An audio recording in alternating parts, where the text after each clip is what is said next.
Boiling Wells for Apple Day. We're all enjoying the delicious treats that the fruit has brought us. Yeah, storytelling going on, music, and then obviously the apple thing. Well, there's lots of apples. We're here for the cider. Yeah, mainly for the If cider. we're honest, we're here for the cider.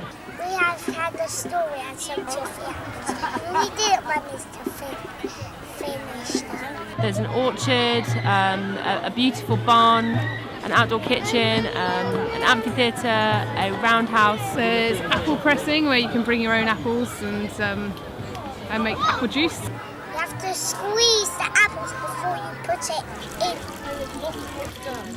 I think it's part of the experience of this area, a very important part of this experience. Just the idea of an apple day and how that's actually linked right back through the centuries. You know, communities around the country have done things like this for years. It's a little bit of countryside in the city, and you have no idea that you're in a city when you're in it.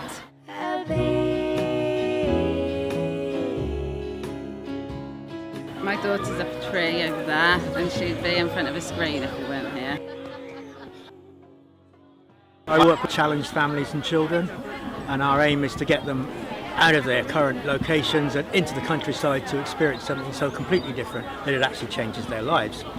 And we use Boiling Wells and the farm as a kind of introduction. So we take kids who have probably never ever been in a place like this, certainly haven't seen animals, or fed animals or anything like that, and we're able to introduce them gradually, maybe with an afternoon at Boiling Wells before we take them away on a long-term weekend or something like that. And this place is crucial to that kind of thing because it provides that experience in the city.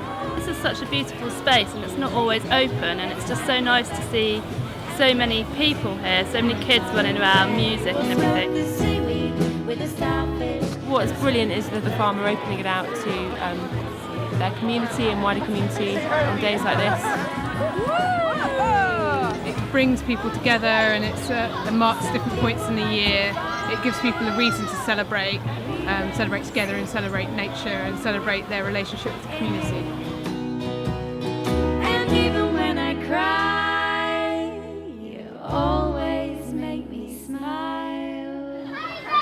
I've never seen anything like Zen River because I think it's an incredible place. I love the fact that they've got this farm and that they've built this massive sense of community around it. Even though it's not particularly, it's not a commercial farm, it represents something that's really important and that affects all of us. You know, we eat 3 times a day at least. We buy pork there, and we've bought goat meat there. And I've gone with my son from the age of about 2. He's gone and we've gone and taken the eggs from the hen house. I love it because of these little areas and because it has places to walk where you can walk right out down the Froome River and out of the city. So it's a kind of focal point, I think, for people in the area. It's great for the kids. And my kid, for example, is at Fairlawn School, and they use it as an outdoor space, which is amazing for him. So he comes down on a weekly basis. I think it's increasingly important. I think an awful lot of kids, even from parents who are very well-meaning, grew up in an urban concrete jungle environment where all they know is the noise of cars and ambulances going by and madness. They can come to places like this, not on a day like today because it's so beautifully noisy here, but they can come here, they can lie in the silence. It's a very important thing to be able to do.